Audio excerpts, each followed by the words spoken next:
Okay, हम लोग algebra अभी करेंटली कर रहे हैं, उसके साथ हम लोग आज ट्रिगोनोमेट्री भी शुरू कर देते हैं। ठीक है, ट्रिगोनोमेट्री इसलिए क्योंकि trigonometry is one of the very important topics in mathematics, one of the very important branches in mathematics. क्यों? क्योंकि इसका जो यूज़ है वो मैथमेटिक्स के बहुत सारे ब्रांचेज में है। आगे जब आप कैलकुलस पढ़ेंगे वहाँ पे ट्रिगोनोमेट्री का बहुत ज़्यादा यूज़ है, फिर आप कोऑर्डिनेट जियोमेट्री पढ़ेंगे वहाँ पे इसका बहुत ज़्यादा यूज़ है। सो अलजेब्रा के साथ साथ हम लोग ट्रिगोनोमेट्री भी कर लेते हैं, क्योंकि ये बहुत लंबा टॉपिक नहीं है बट फिर भी काफ़ी इम्पोर्टेंट है और काफ़ी कॉन्सेंट्रेट करके पढ़ने वाला ये एक टॉपिक है। So let's start trigonometry today. जो सबसे पहला सेक्शन है ट्रिगोनोमेट्री में वो हम लोग आज पढ़ेंगे मेजरमेंट ऑफ एंगल से। But before that let's try to learn what actually trigonometry is. Trigonometry है क्या?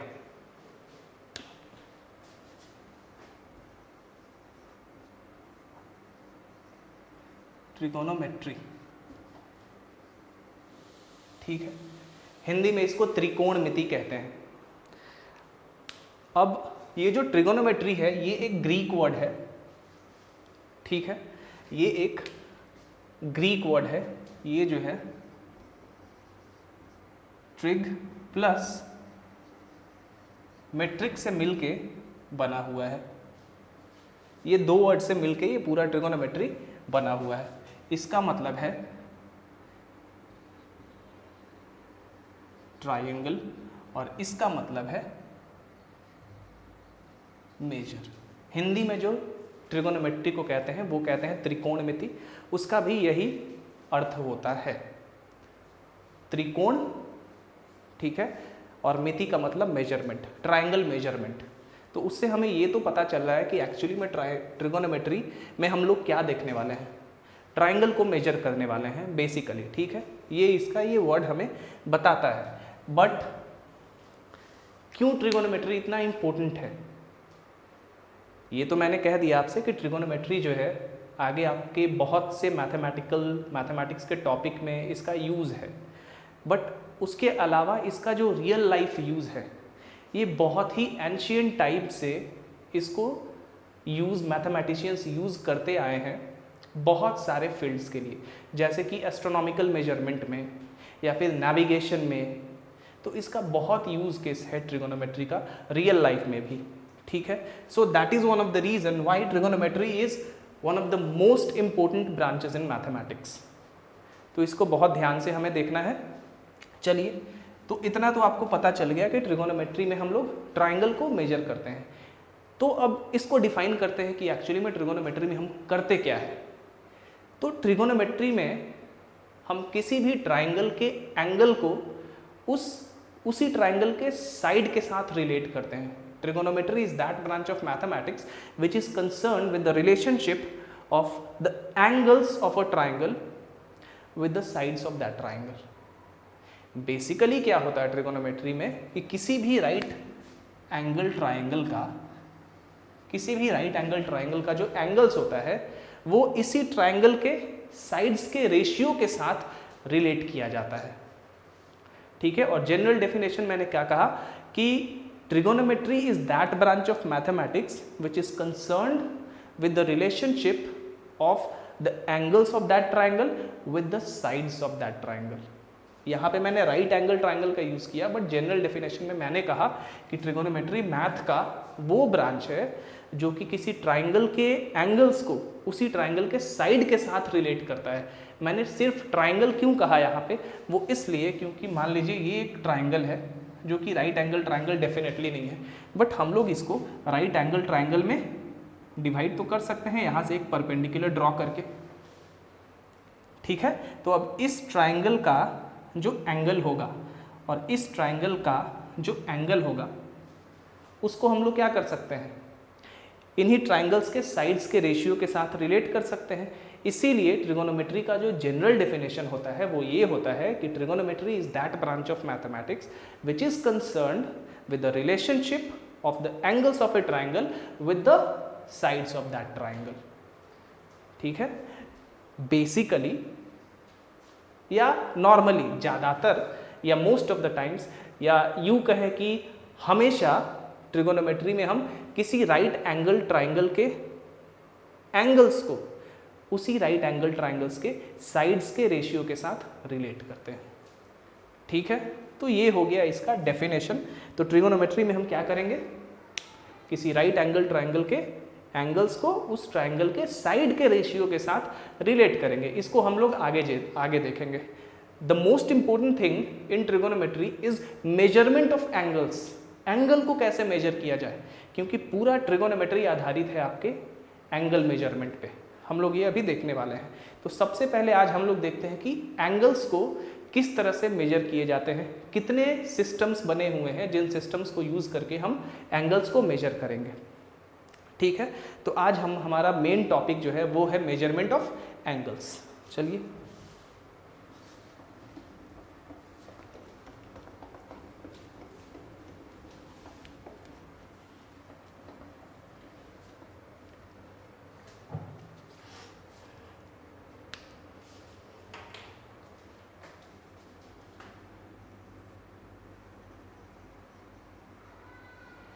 Measurement of angles. आपने अपने पहले के जो जूनियर कोर्सेस है, जो 10th तक का आपका कोर्स है, उसमें आपने राइट एंगल के बारे में तो पढ़ा है कि राइट एंगल क्या होता है। अब देखते हैं कि किस तरह से कितने सारे सिस्टम्स हैं जो कि एंगल्स को मेजर करते हैं या जो एंगल्स को मेजर करने के लिए यूज़ में ले आए जाते हैं। सबसे पहला जो है हमारा वो है sexagesimal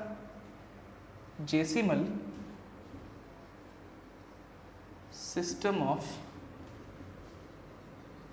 angular measurement.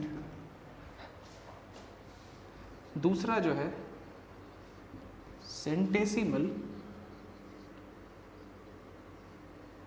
System of angular measurement. और तीसरा और सबसे इम्पोर्टेंट जो एंगुलर मेजरमेंट है, जो कि हायर स्टडीज़ में लगभग हमेशा यूज़ होता है, उसको कहते हैं सर्कुलर, और इसी को कहते हैं रेडियन मेजरमेंट ऑफ एंगल्स। ठीक है, ये तीनों सिस्टम्स होते हैं जिन सिस्टम्स को यूज़ करके ट्रिगोनोमेट्री में या कहीं भी एंगल्स को मेजर किया जाता है। इन तीनों सिस्टम में ये सिस्टम और ये सिस्टम बहुत ही इम्पोर्टेंट है, क्योंकि अब जो आप 11th क्लास से लेके और आगे तक 90% ऑफ द टाइम देखेंगे कि इसी सिस्टम का यूज़ किया गया है एंगल को मेजर करने के लिए, और बाकी के कुछ समय इस वाले सिस्टम को यूज़ किया गया है। बट ये वाला सिस्टम भी हम देखेंगे, पढ़ेंगे, क्योंकि क्या पता कहीं एग्जाम में हमसे ये पूछ दे। चलिए सबसे पहले देखते हैं sexagesimal system of angular measurement के बारे में।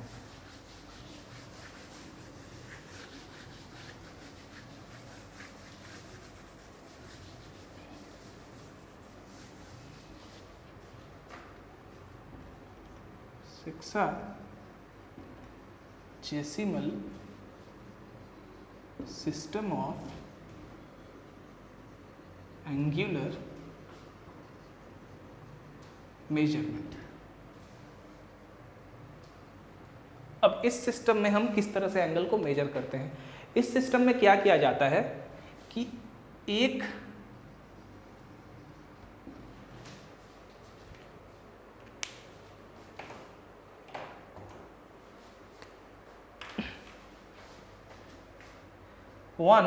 राइट एंगल को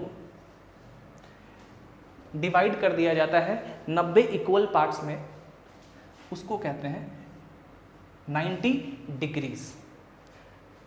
फर्दर हर एक डिग्री को, यानी कि एक डिग्री को, ये जो साइन है इसको हम लोग क्या कहते हैं, डिग्री। ठीक है, किसी भी क्वांटिटी के ऊपर छोटा सा सर्कल दिया जाता है उसको डिग्री कहते हैं, पता होगा आपको। हर एक डिग्री को डिवाइड कर दिया जाता है 60 इक्वल पार्ट्स में, और उन 60 पार्ट्स को हम कहते हैं मिनट्स। इस तरह से मिनट्स को डिनोट करते हैं हम लोग। इसको क्या कहते हैं, ये डैश है, इस डैश को हम लोग कहते हैं मिनट्स।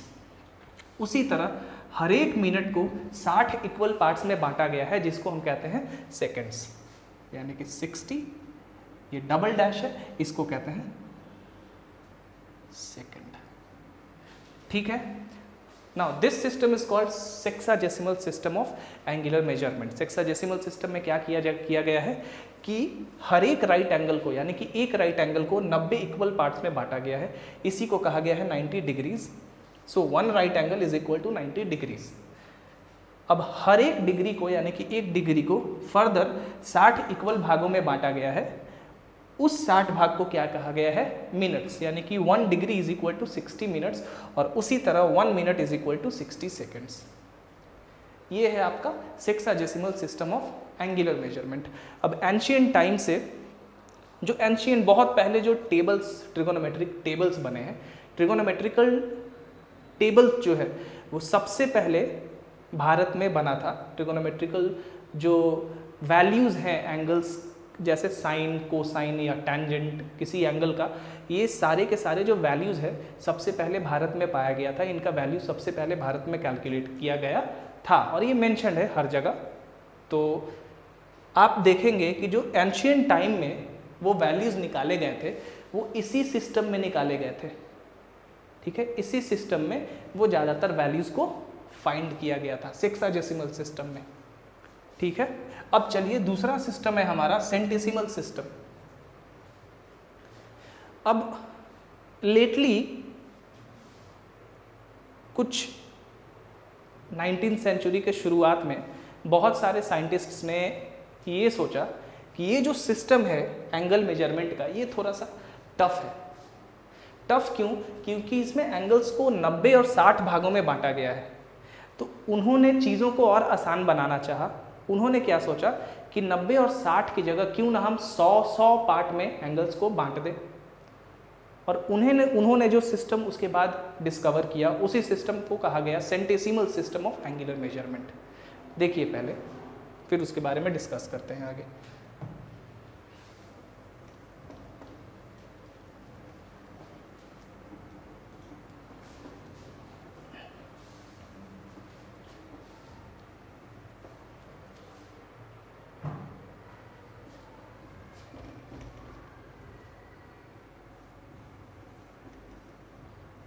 Centesimal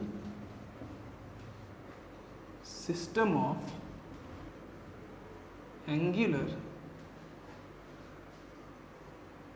measurement. इसमें क्या किया गया कि एक राइट एंगल को 100 इक्वल पार्ट्स में बांटा गया, और इस 100 इक्वल पार्ट्स को कहा गया ग्रेड्स। और इस ग्रेड को इस तरह से रिप्रेजेंट किया गया, किसी भी क्वांटिटी के ऊपर जी को लिख के। उसके बाद क्या किया गया कि हर एक ग्रेड को उन्होंने फिर से 100 इक्वल पार्ट्स में बांटा, और उस 100 पार्ट्स को उन्होंने कहा मिनट्स, यानी कि 1 grade is equal to 100 minutes. Minutes को यहाँ भी एक डैश से रिप्रेजेंट किया गया, और उसी तरह हर एक मिनट को फर्दर 100 इक्वल पार्ट्स में बांटा गया। इसको कहा गया सेकेंड्स, और सेकेंड्स को भी यहाँ उसी तरह से दर्शाया गया। बस ग्रेड का साइन चेंज किया गया, सिंबल चेंज किया गया, बाकी सब इसी तरह से दर्शाया गया। अब आप देख सकते हैं कि अगर इस फॉर्म में हम लोग एंगल को मेजर करें तो ये काफ़ी आसान होगा, क्योंकि ये 100 के मल्टीपल में है, और 100 के मल्टीपल में मल्टीप्लाई या डिवाइड करना बहुत बड़ी चीज़ नहीं है, बड़ी आसानी से हम मल्टीप्लाई या डिवाइड कर सकते हैं। लेकिन फिर उनके सामने दुविधा ये आई कि जैसा कि मैंने बताया, एंशियंट टाइम में ट्रिगोनोमेट्रिकल टेबल डिस्कवर हो चुके थे भारत में, लगभग सारे वैल्यूज़ कैलकुलेट हो चुके थे, और वही वैल्यूज़ यूज़ होते आ रहे थे। तो प्रॉब्लम ये आई सबके सामने कि अगर इस वाले सिस्टम को यूज़ किया जाने लगा तो जितना टेबल अभी तक बना था ट्रिगोनोमेट्रिक टेबल, सबको चेंज करना पड़ जाता। And that was the difficulty because of which this system, the centesimal system, has in practice but it is never been used widely. ये सिस्टम प्रैक्टिस किया जा रहा था बट ये हर जगह यूज़ नहीं हो पाया। यही कारण था इसका। कारण क्या था कि सारे जो टेबल्स ऑलरेडी अवेलेबल थे, ट्रिगोनोमेट्रिकल टेबल, सबको चेंज करने पड़ जाते, और सबको चेंज करना मतलब बहुत ज़्यादा काम। तो उससे अच्छा था कि हर कोई वही सेक्साडेसिमल सिस्टम में यूज़ करता सब चीज़, और ये बस प्रैक्टिस में रह गया, ये कभी वाइडली यूज़ नहीं हो पाया। और कारण जैसा कि मैंने बताया, क्योंकि सारे टेबल्स को चेंज कोई नहीं करना चाहता था। ठीक है, सो इसीलिए इसका यूज़ आप लगभग नहीं देखेंगे कहीं। हाँ, कभी क्वेश्चन आपसे पूछा जा सकता है, क्योंकि आपके सिलेबस में इसको पढ़ना है कि ग्रेड क्या होता है, centesimal system of angular measurement होता क्या है। ठीक है, सो क्यूरियोसिटी के लिए, for your curiosity, just try to remember this. तो ये centesimal system of angular measurement होता है। इसमें क्या किया गया कि हर एक राइट एंगल को 100 ग्रेड्स में बांट लिया गया, हर एक ग्रेड को 100 मिनट्स में बांट लिया गया, और हर एक मिनट को 100 सेकेंड्स में बांट लिया गया। ठीक है, तो ये दोनों बहुत ही important system of angular measurement हो गए। अब सबसे पहले हम थोड़ा इस सिस्टम के बारे में और सेक्साडेसिमल सिस्टम के बीच में एक रिलेशनशिप देखते हैं, और उसके बाद हम आगे जाके रेडियन मेजर करेंगे। चलिए,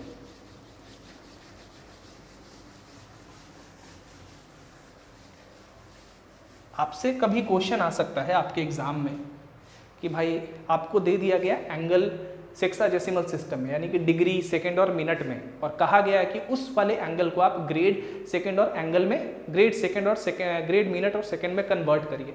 तो कैसे करेंगे? बड़ा आसान है।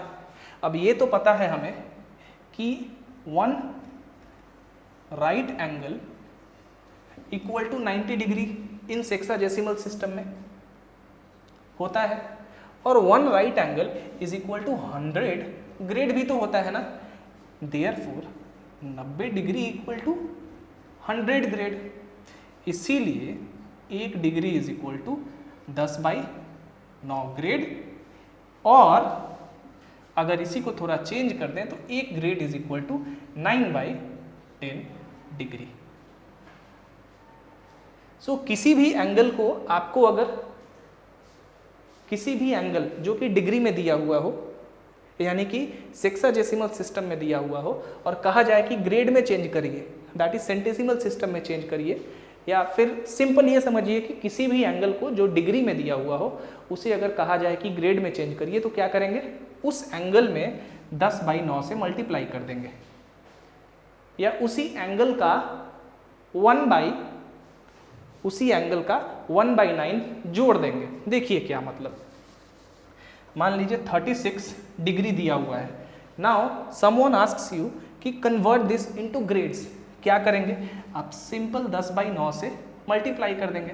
9 4 जा 36 इज इक्वल टू 40 ग्रेड्स आ गया। या फिर 36 डिग्री इसी का 1/9 ऐड कर देंगे, यानी कि 1/9 इंटू 36, यही बात होगा। 36 कॉमन लेंगे, 1 plus 1/9 is equal to 36 into 10/9, यही चीज़, यानी कि 40 ग्रेड।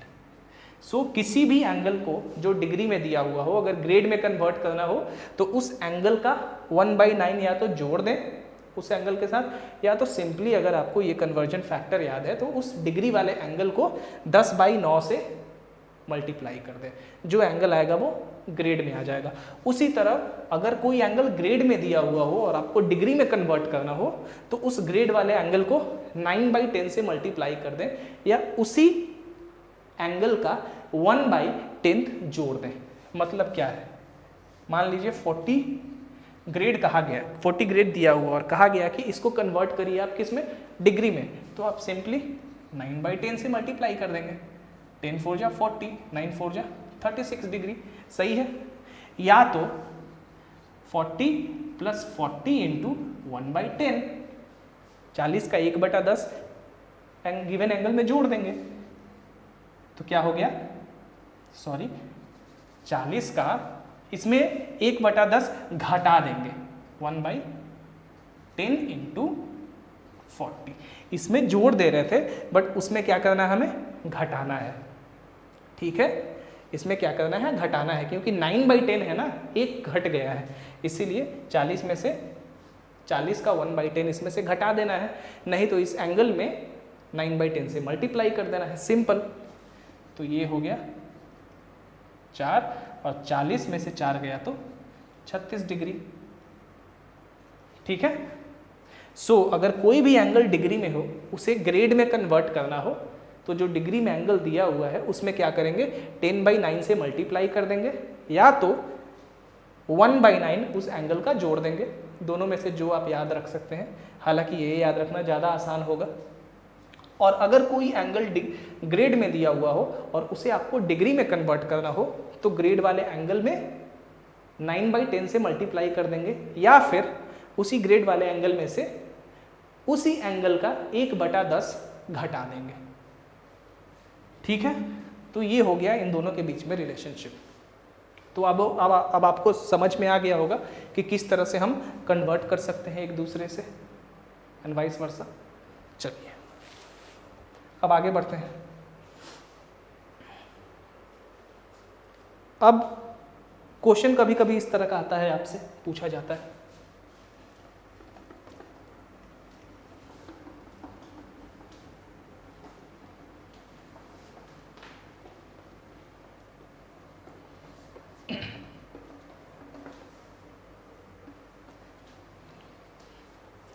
मान लीजिए आपके पास एक क्वेश्चन हो इस तरह का कि 63 डिग्री 17 मिनट एंड 25 सेकेंड्स है, इसको आपको कहा जाए कि राइट एंगल में कन्वर्ट करिए। Express this angle into right angle. कैसे करेंगे, बड़ा आसान है। देखिए हमारे पास एंगल हमारा कितना है, मान लीजिए हमारा एंगल हम मान लेते हैं A = 63 डिग्री 17 मिनट्स 25 सेकेंड्स। जो सबसे छोटा वाला यहाँ वो यूनिट है उसको उठाइए, डेफिनेटली सेकेंड्स है। अब और ये जो सबसे छोटा वाला एंगल है उसको अपने से जस्ट पहले वाले एंगल में कन्वर्ट कर दीजिए। यहाँ सेकेंड्स है तो इसको मिनट में कन्वर्ट कर दीजिए। अब हमें पता है कि ये तो भाई सेक्साडेसिमल सिस्टम में दिया हुआ है।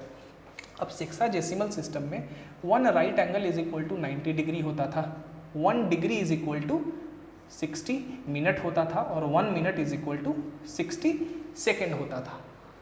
ठीक है, अब 25 सेकेंड है तो 25 सेकेंड को मिनट में कन्वर्ट करने के लिए 25 को 60 से डिवाइड कर देंगे, कोई दिक्कत नहीं है। तो कितना हो जाएगा, 5/12। ठीक है, इसको काट देंगे, जल्दी जल्दी करना है, कैलकुलेटर यूज़ कर रहा हूँ मैं। तो 5 / 12 आ गया आपका 0.41666। That means 17 minute 25 seconds = 17 point, ये क्या आया सेकेंड, ये मिनट में आ गया ना क्योंकि मैंने मिनट में ही तो चेंज किया, यानी कि 17 मिनट और 25 सेकेंड में इतना मिनट आ रहा है तो 17.41666 मिनट हो गया टोटल। अब यार दैट मीन्स 17.4166 मिनट है। इसको क्या करेंगे, हम चेंज कर देंगे जस्ट इससे पहले वाले, इससे जो बड़ा यूनिट है उसमें। अब मिनट से बड़ा यहाँ क्या है, डिग्री है, तो इसको मैं डिग्री में पहले चेंज कर दूं। अब यहाँ से देख लीजिए, डिग्री में चेंज करने के लिए भी मिनट को क्या करेंगे, 60 से डिवाइड कर देंगे, यानी कि इसको अगर हम 60 से डिवाइड कर देंगे तो ये जो आएगा वो डिग्री होगा। रिलेशनशिप आप देख पा रहे हैं वहाँ से। तो चलिए इसको डिवाइड कर देते हैं, यानी कि 17.41666 डिवाइडेड बाई 60 = 0.29027 डिग्री, ये डिग्री हो गया। सो 63 डिग्री 17 मिनट 25 सेकेंड्स = 63.29027 डिग्री लिख सकते हैं, क्योंकि ये तो मैंने डिग्री में पहले ही कन्वर्ट कर लिया पूरी तरह से। और ये डिग्री में पहले से है, तो 63.29027 डिग्री आ गया टोटल। अब इसका वैल्यू डिग्री में मेरा इतना आ गया। अब मुझे कहा जा रहा है कि राइट एंगल में कन्वर्ट करिए, तो 1 right angle is equal to 90 degrees है, तो 1 डिग्री इज इक्वल टू 1/90, यानी कि यहाँ पे 90 से अगर हम डिवाइड कर दें तो जो एंगल आएगा वो किस में होगा, राइट एंगल में होगा। तो ये हो गया हमारा रिक्वायर्ड राइट एंगल, जो काटने के बाद आपका आए, तो ये हमने राइट एंगल में कन्वर्ट कर दिया।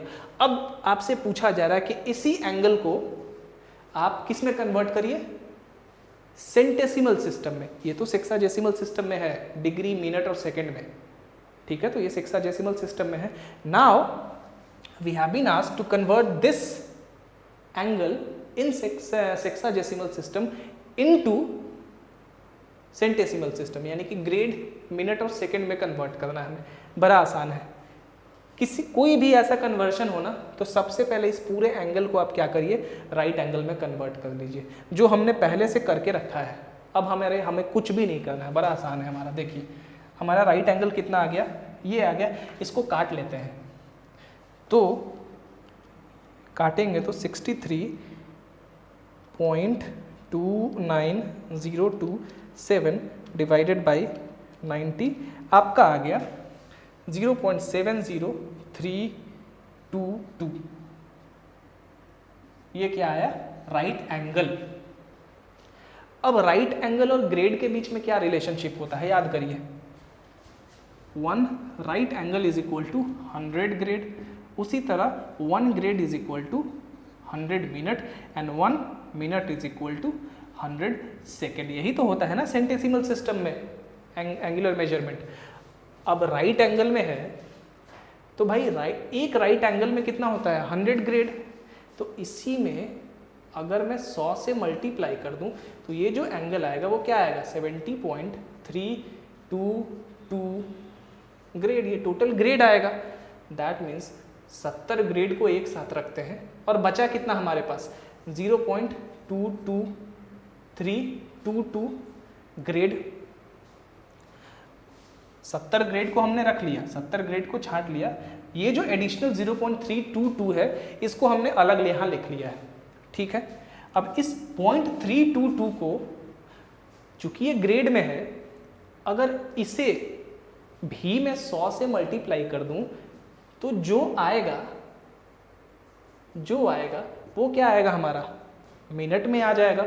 तो ये हो जाएगा 32.2 मिनट।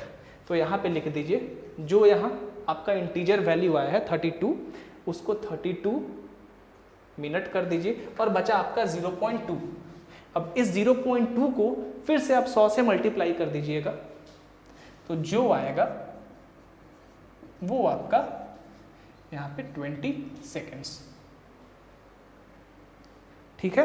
तो ये आपका कन्वर्ट हो गया किस में, सेंटेसिमल सिस्टम में। That means 63 degree 17 minute and 25 seconds is equal to 70 grade 32 minute and 20 seconds, ठीक है। ये हमारा कन्वर्जन आ गया यहाँ पे। तो इसी तरह से हम कन्वर्ट कर सकते हैं।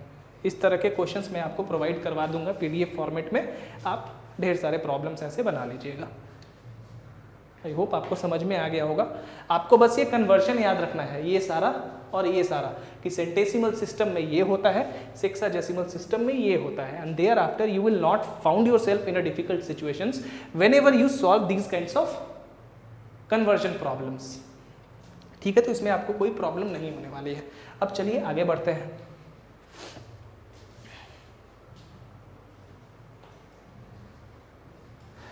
अब इसके बाद जो हमारा एंगुलर मेजरमेंट है वो सबसे important system of angular measurement है, क्योंकि हायर मैथमेटिक्स में, हायर स्टडीज़ में, या यूं कहें कि आपके 11th क्लास से लेके आगे तक उसी सिस्टम का यूज़ सबसे ज़्यादा होता है ट्रिगोनोमेट्री में।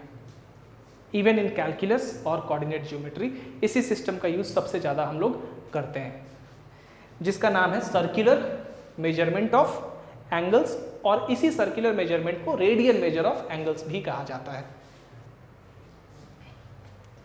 चलिए देखते हैं कि ये क्या है।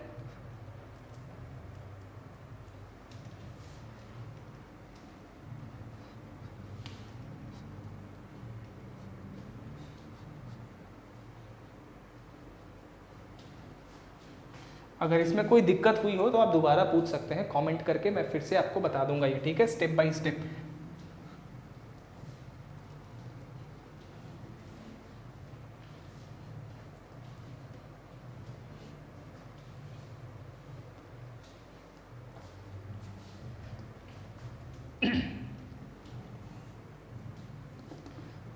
चलिए, अभी तो हमारे पास एक एंगल दिया हुआ था सेक्साडेसिमल सिस्टम में, उसको हमने सेंटेसिमल सिस्टम में कन्वर्ट किया।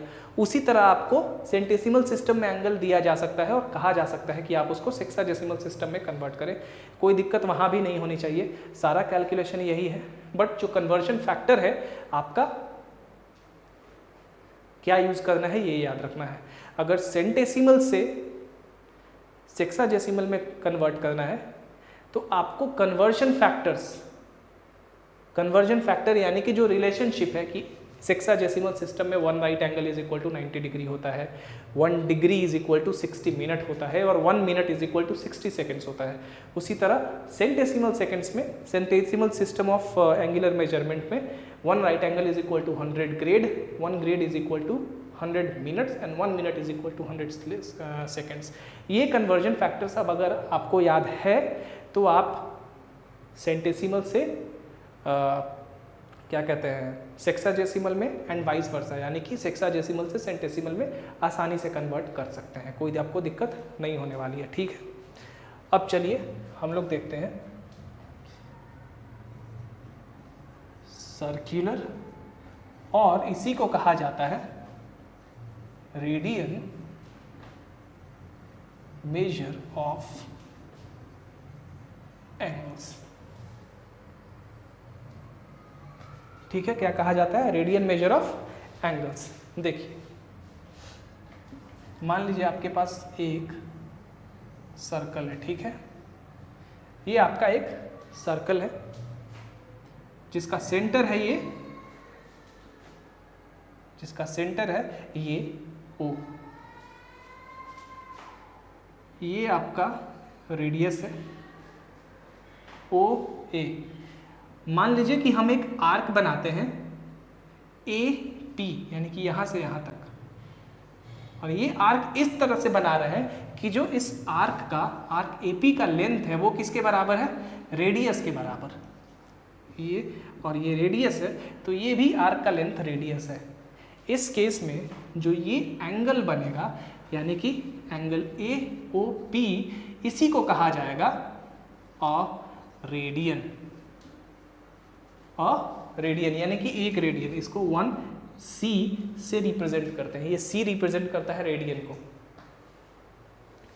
तो इस एंगल को क्या कहते हैं? एक रेडियन, ठीक है। और यही होता है रेडियन मेजर ऑफ एंगल्स, यही सिस्टम है रेडियन मेजर का। अब जैसा कि हम देखते आ रहे हैं कि किसी एक तरह का यूनिट ही तो है ना। अब राइट एंगल क्या है? एक तरह का यूनिट है, बट राइट एंगल हमेशा कांस्टेंट रहता है, हमेशा 90 डिग्री के बराबर होगा। तो राइट एंगल एक कांस्टेंट एंगल है, तभी तो वो एक यूनिट के तौर पे काम करता है ना, तभी तो उसको हम सिस्टम एंगल मेजर करने के लिए एक रेफरेंस मानते हैं। उसी तरह चूंकि रेडियन एक एंगुलर मेजरमेंट का टूल है, तो ये हम लोग अभी प्रूफ करेंगे कि ये जो एक रेडियन होता है ये भी एक कांस्टेंट एंगल होता है, ये भी हमेशा कांस्टेंट रहता है, ठीक है। वो हम लोग अभी थोड़ी देर में प्रूफ करेंगे। और बट उसको प्रूफ करने से पहले हमें 2-3 चीज़ों को, 2-3 थ्योरम्स को समझना होगा, देखना होगा। चलिए देखते हैं क्या। इरेज करूं इसको।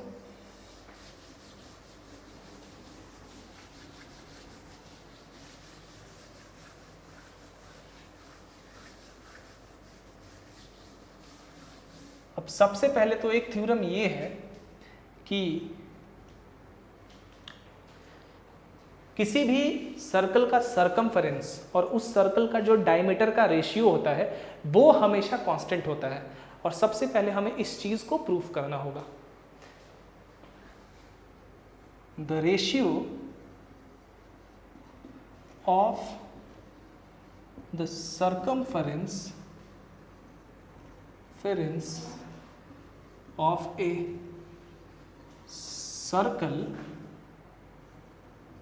circle to its diameter is always constant। किसी भी सर्कल का सर्कमफेरेंस और उसी सर्कल का जो डायमीटर होता है, उन दोनों का रेशियो क्या होता है, हमेशा कांस्टेंट होता है। और वो जो कांस्टेंट रेशियो होता है वो एक बहुत ही इम्पोर्टेंट क्वांटिटी को हमें बताएगा। हम देखेंगे ऐसा एक क्वांटिटी, ऐसा एक कांस्टेंट जिसका यूज़ हम हमेशा से करते आ रहे हैं मैथमेटिक्स में। चलिए देखते हैं। सबसे पहले let's try to prove this, क्योंकि मैथमेटिक्स में, मैथ्स में आपको कोई भी चीज़, कोई भी छोटा से छोटा टॉपिक हो, जब तक आप उसका प्रूफ लिखना ना सीख लें, you are not able to understand, you are not able to grasp that particular topic. उस टॉपिक को आपको अगर सही से समझना है तो आपको प्रूफ लिखना आना चाहिए, खास करके कुछ इंपॉर्टेंट थ्योरम्स का। And this is one of those theorems. इस थ्योरम को प्रूफ करने से आप आगे के लिए प्रूफ्स कैसे लिखा जाता है उसके बारे में काफ़ी कुछ समझेंगे। चलिए, सबसे पहले हम क्या करते हैं कि दो सर्कल लेते हैं जिसका सेंटर कॉमन हो। उस तरह के सर्कल्स को कैसे बनाएंगे, देखिए, ये एक सर्कल जिसका सेंटर ऑब्वियसली ये है, थोड़ा सा और यहाँ कर देते हैं, ये है, और कॉमन सेंटर के दो सर्कल्स, यानी कि इसके अंदर एक और बना लेते हैं। तो ये दोनों सर्कल्स हैं जिनका सेंटर क्या है हमारा, ये O। ठीक है, अब ये रेडियस को ड्रॉ करते हैं हम थोड़ा।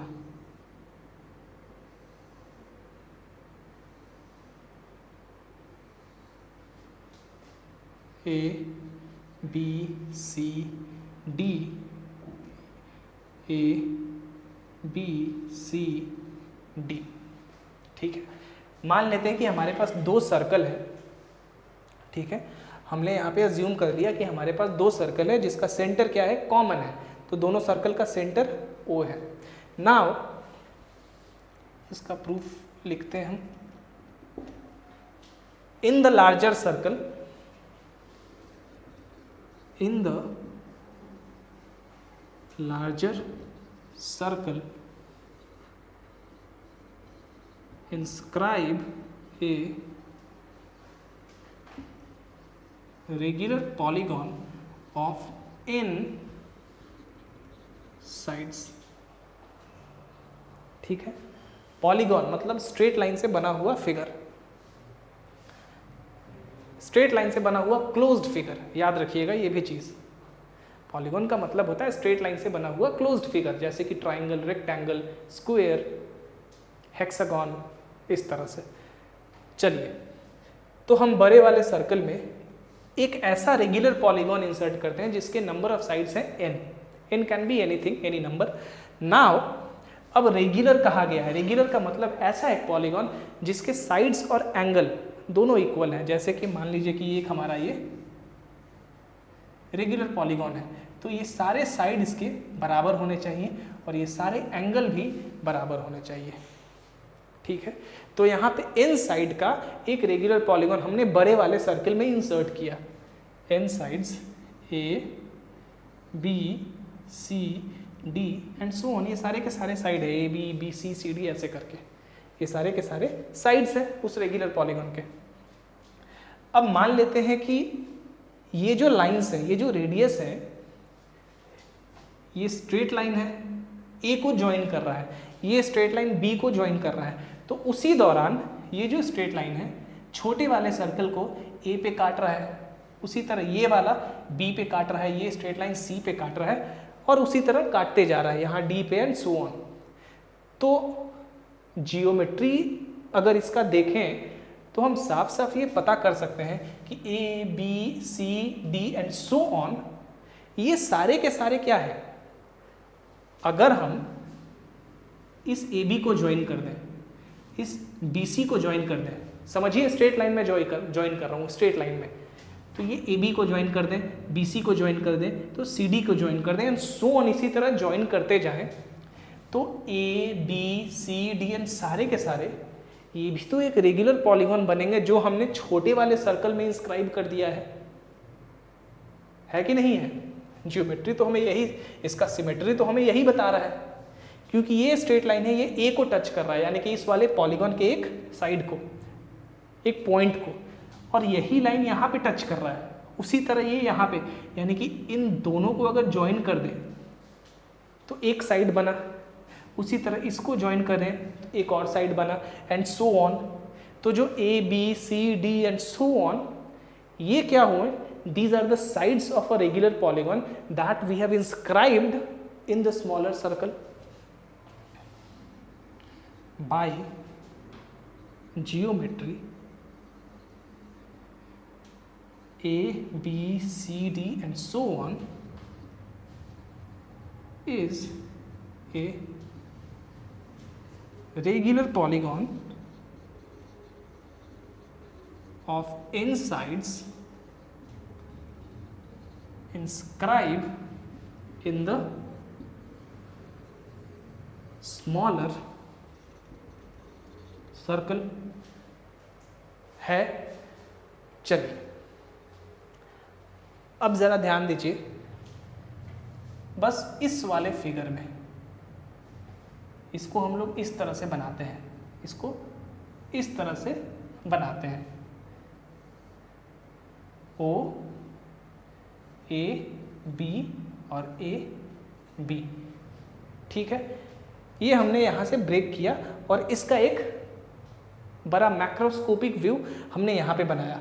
अब ये तो साफ साफ है हमारा कि ये एंगल दोनों में कॉमन है, और चूंकि ये और ये बराबर है, रेडियस है, तो ये एंगल और ये एंगल भी इधर बराबर होगा।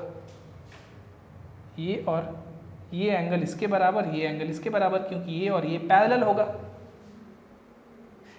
इसका क्या मतलब है कि ये जो छोटा वाला ट्राइंगल है, ये ट्राइंगल इस बड़े वाले ट्राइंगल से सिमिलर होगा, और इसीलिए AB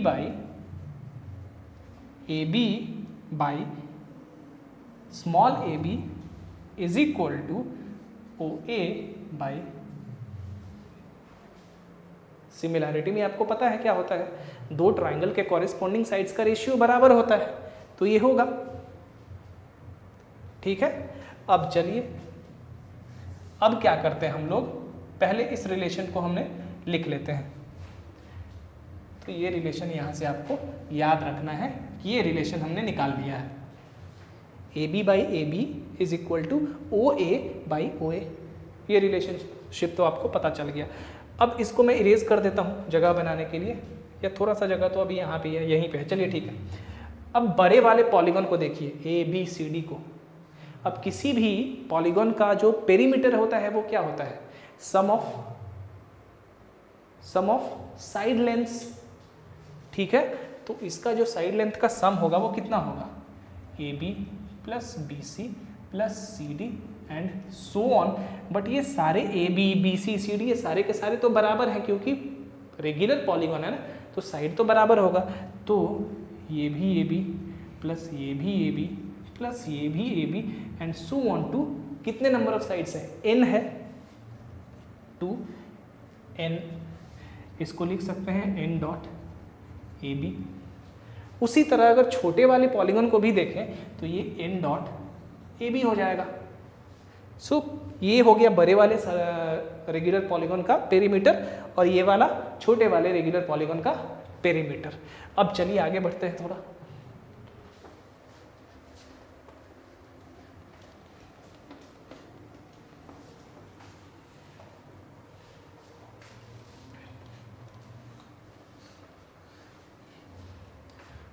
Therefore, perimeter of larger polygon by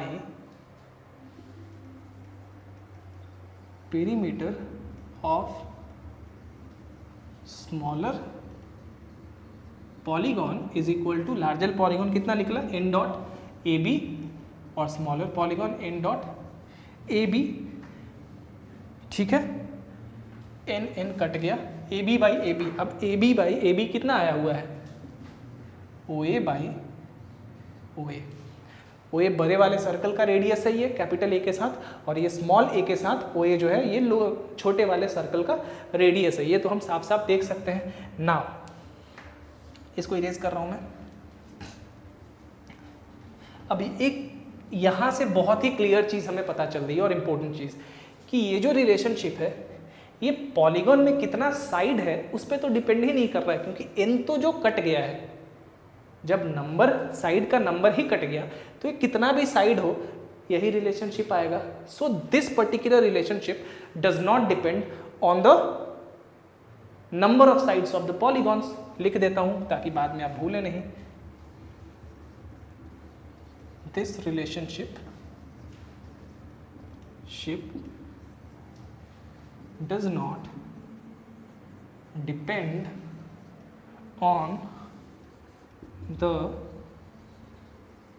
number of sides of the polygon। Polygon के नंबर ऑफ साइड्स पे डिपेंड ही नहीं कर रहा है, इसलिए कितना भी कम नंबर ऑफ साइड हो या कितना भी ज़्यादा नंबर ऑफ साइड हो ये रिलेशनशिप हमेशा यही रहेगा। तो अगर ऐसा है तो क्यों ना हम नंबर ऑफ साइड्स को इनडेफिनेटली इंक्रीज कर दें, यानी कि नंबर ऑफ साइड्स को इन्फिनिटली बढ़ा दें। इसलिए let the number of sides of the, number of sides तो हमने n मान लिया ही है तो इतना लिखने की जरूरत नहीं है, इसलिए लेट, सॉरी ये कपड़ा थोड़ा सा भीगा हुआ है इसीलिए,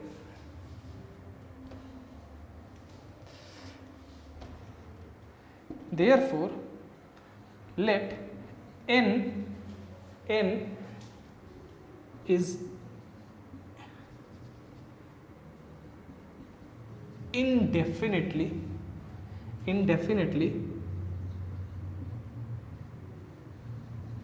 इंक्रीज्ड। इनको बहुत ज़्यादा नंबर ऑफ साइड्स में इनको बहुत ज़्यादा बढ़ा दिया गया। नंबर ऑफ पॉलीगॉन्स, जो number of sides of the polygons है वो बहुत ज़्यादा इंक्रीज कर गए, यानी कि इन्फिनिटली नंबर ऑफ साइड्स हमने बना दिया। तो डेफिनेटली ये ए बी जो ये साइड्स है ये एकदम छोटे छोटे हो जाएंगे, और इतने छोटे हो जाएंगे कि ये साइड्स लगभग किसी पॉइंट को रिप्रेजेंट करेंगे, क्योंकि हमने number of sides infinitely increase कर दिया है इनडेफिनेटली। तो जो साइड्स है वो क्या होंगे, इसी सर्कमफरेंस पे ही तो कोइंसाइड कर जाएंगे ना, बिल्कुल है कि नहीं। यानी कि इस केस में जो ये पेरीमीटर है बड़े वाले सर्कल का वो हो जाएगा लगभग इस सर्कल के सर्कमफरेंस के बराबर, क्योंकि सारे साइड जब सर्कमफरेंस पे ही लाई कर गए तो perimeter is equal to the circumference. उसी तरह छोटे वाले सर्कल के लिए भी। Then therefore the relation 1 becomes, ये है रिलेशन आपका 1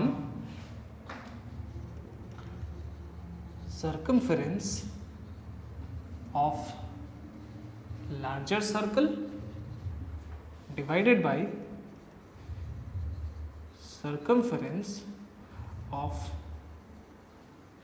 smaller circle is equal to, O A क्या है, ओ ए है बड़े वाले सर्कल का रेडियस, रेडियस लार्जर सर्कल का, और रेडियस स्मॉलर सर्कल का।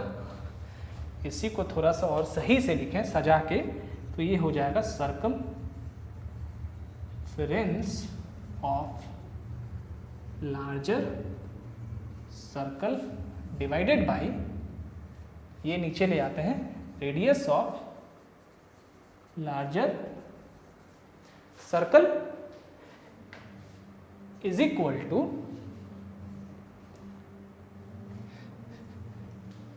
इसको इरेज कर दो, इसका काम नहीं है, अब समझ गए आप, इज इक्वल टू, इसको ऊपर और इसको नीचे ही रहने देते हैं तो क्या हो जाएगा, ये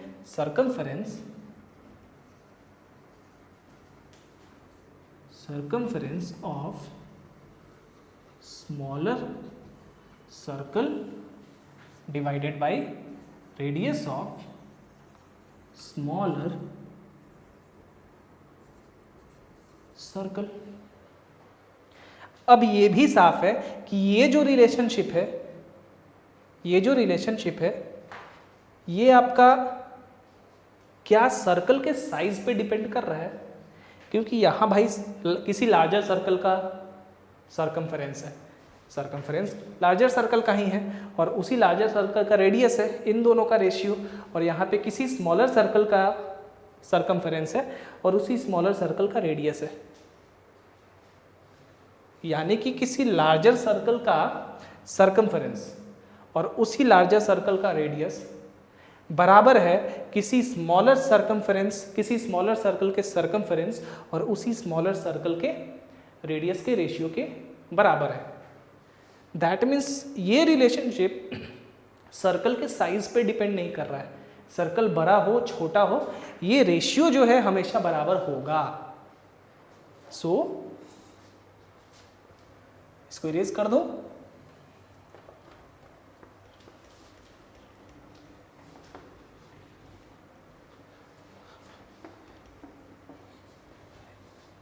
इसके बाद आप ऐसे करके लिखिए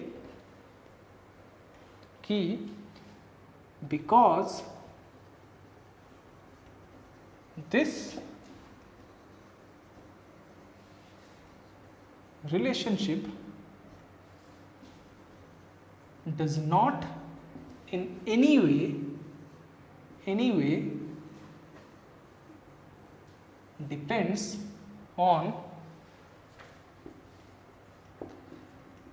sizes of the two given circles। दोनों सर्कल के साइज पे तो ये डिपेंड कर नहीं रहा है। Therefore, for any circle,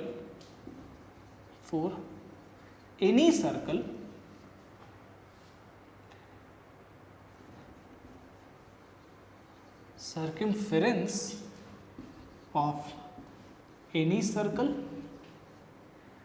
by radius of that circle is equal to constant। क्योंकि भाई ये बड़ा सर्कल का सर्कमफेरेंस और रेडियस का रेशियो इस छोटे वाले सर्कल के सर्कमफेरेंस और रेडियस के रेशियो के बराबर है। दैट मीन्स किसी भी सर्कल का सर्कमफेरेंस और उस सर्कल का रेडियस जो होगा वो हमेशा कांस्टेंट होगा, तभी तो छोटा हो सर्कल बड़ा हो सर्कल, उन सारे सर्कल्स के लिए सर्कमफेरेंस और रेडियस का रेशियो बराबर आ रहा है। यानी कि किसी भी सर्कल का सर्कमफेरेंस और उस सर्कल का जो रेडियस है उन दोनों के बीच का जो रेशियो होगा वो हमेशा क्या होगा, कांस्टेंट आएगा, तभी तो सबके लिए वो रेशियो बराबर हो रहा है किसी भी सर्कल के लिए। ठीक है, और जब सर्कमफेरेंस और रेडियस का रेशियो कांस्टेंट है तो डेफिनेटली चूंकि रेडियस एक कांस्टेंट लेंथ है किसी सर्कल के लिए तो डायमीटर इसके जगह लिख सकते हैं हम।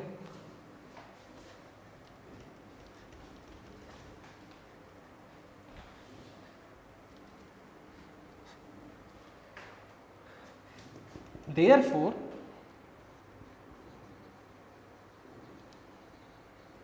circumference of any circle divided by radius of that circle, sorry यहाँ पे लिख लीजिए,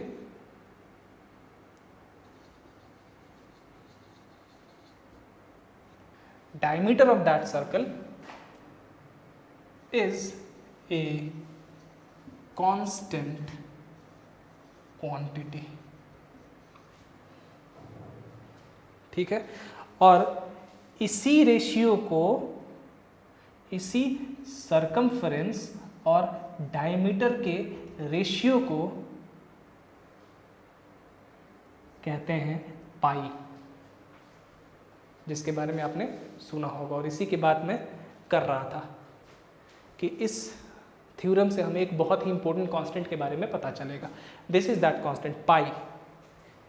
पाई का क्या वैल्यू होता है हमें पता है, pi is equal to 3.141592 and so on. ठीक है, डेसिमल के बाद 6 डिजिट तक ये एक्यूरेट वैल्यू, इससे आगे बहुत ज़्यादा है। तो क्लियर है कि पाई एक होल नंबर तो नहीं है, और यहाँ से ये भी साफ साफ पता चल रहा है कि पाई एक इनकमेंशरेबल क्वांटिटी है। एक इनकमेंशरेबल क्वांटिटी, एक ऐसा क्वांटिटी जिसको किसी दो इंटीजर के रेशियो से एग्जैक्टली एक्सप्रेस नहीं किया जा सकता है। ये आप रेशियो एंड प्रोपोर्शन में जाके देख सकते हैं।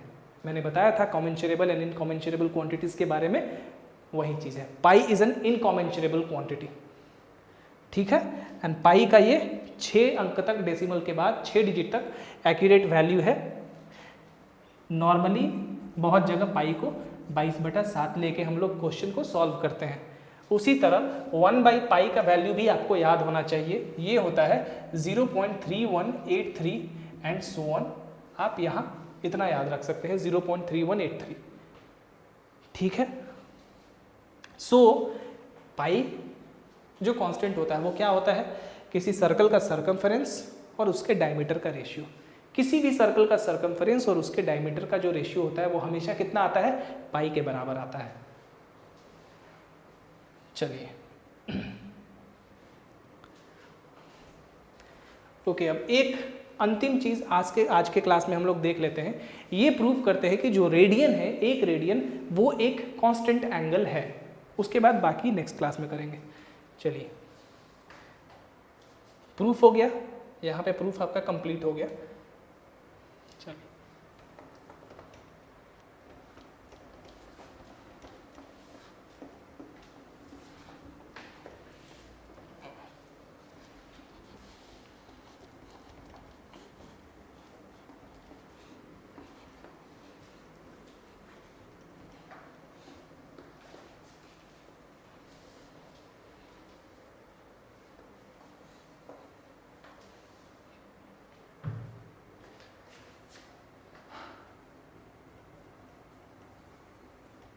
prove that a radian is a constant angle।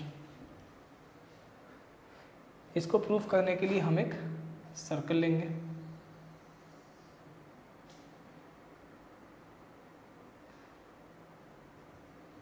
ये सेंटर है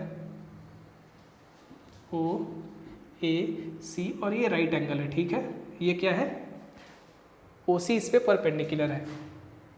ये मान लेते हैं कि ये जो आर्क है ए पी, ये रेडियस के बराबर है। ये रेडियस डेफिनेटली ये भी रेडियस है। ये क्या है, एंगल ए ओ पी को हम मान लेते हैं थीटा। ठीक है, थीटा मान लेते हैं एंगल ए ओ पी को। अभी डेफिनेटली ये जो एंगल ए ओ पी है वो एक रेडियन है, क्योंकि ये जो आर्क है उसका लेंथ कितना है, रेडियस के बराबर है। जब ये वाला आर्क यहाँ पे जो एंगल बनाएगा उसी को कहते हैं 1 रेडियन बाय डेफिनेशन, हमने पढ़ा है।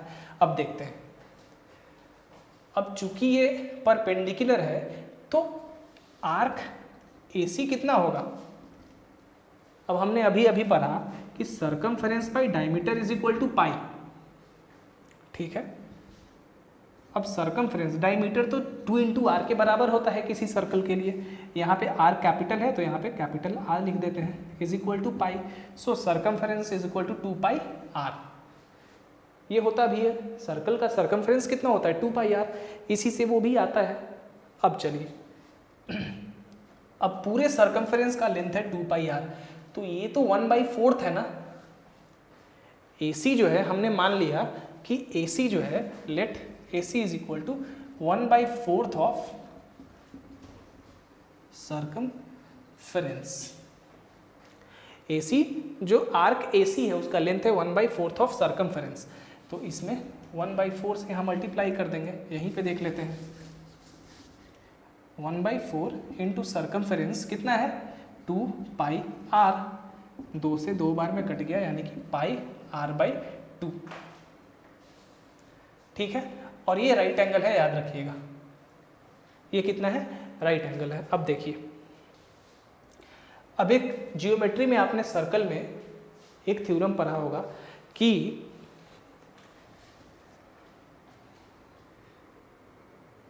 Angles at the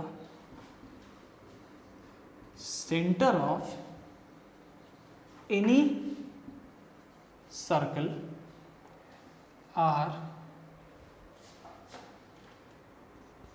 two one another, या ऐसे लिख लीजिए,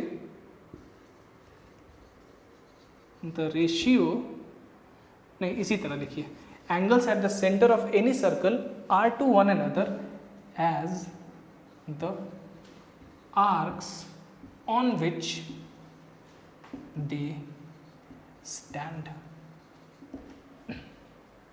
ठीक है, किसी भी सर्कल के सेंटर पे जो एंगल्स बनते हैं, ठीक है, उन एंगल्स का जो रेशियो होता है वो उन एंगल्स को बनाने वाले आर्क्स के रेशियो के बराबर होता है। ठीक है, so angles at the centre of any circle are to one another as the arcs on which they stand, या इसी को लिख सकते थे कि the ratio of the angles at the centre of any circle are equal to the ratio of the arcs which makes those angles। ठीक है, अब देखिए, इसलिए angle AOP by angle AOC, दोनों एंगल AOP भी और AOC भी centre पे बन रहे हैं। अब इस एंगल को कौन सा आर्क बना रहा है, AOP को आर्क AP बना रहा है और AOC को आर्क AC बना रहा है। So the ratio of the angles at the center of any circle are equal to the ratio of the arcs which makes those angles। इसको और आसान भाषा में मैं लिखूं अगर, तो इस तरह से लिख लीजिए कि the ratio of angles at the center of any circle is equal to the ratio of the arcs which makes those angles। या तो ये लिख लीजिए या तो ये लिख लीजिए, दो जो आपको समझ में आए। ठीक है, इरेज कर देता हूँ इसको, आपने लिख लिया होगा। चलिए, सो आर्क AP तो भाई रेडियस के बराबर है, और आर्क AC मेरा कितना है, pi r by two. So 2r by pi r cut गया, यानी कि 2 by pi. Therefore angle AOP divided by angle AOC is equal to 2 by पाई।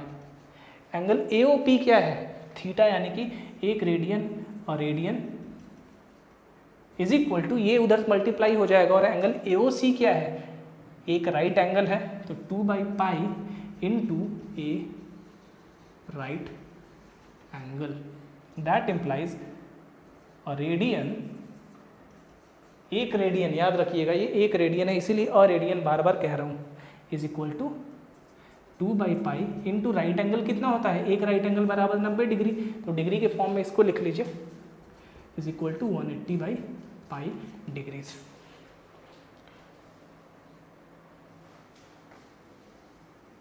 अब देखिए, यहीं पे देखिए आप, ये 1 रेडियन है, हमें प्रूफ क्या करना था कि proof that a radian is a constant angle.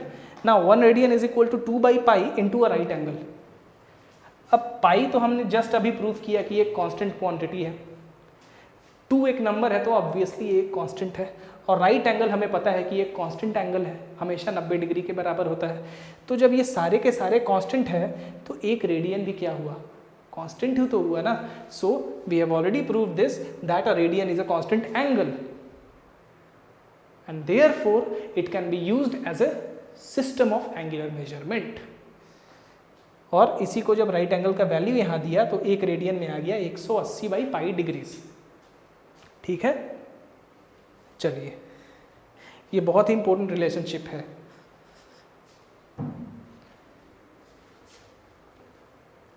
Erase कर दूं इसको।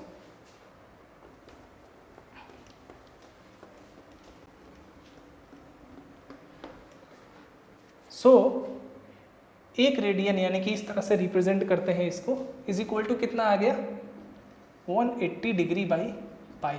तो इसी से 1 degree is equal to pi by 180 radians. याद रखिएगा इस रिलेशनशिप को। इसको मैं वर्बली लिख देता हूँ, 1 रेडियन इज इक्वल टू इतना and 1 degree is equal to इतना रेडियंस। ये कन्वर्जन फैक्टर्स है, इसको याद रखना है आपको।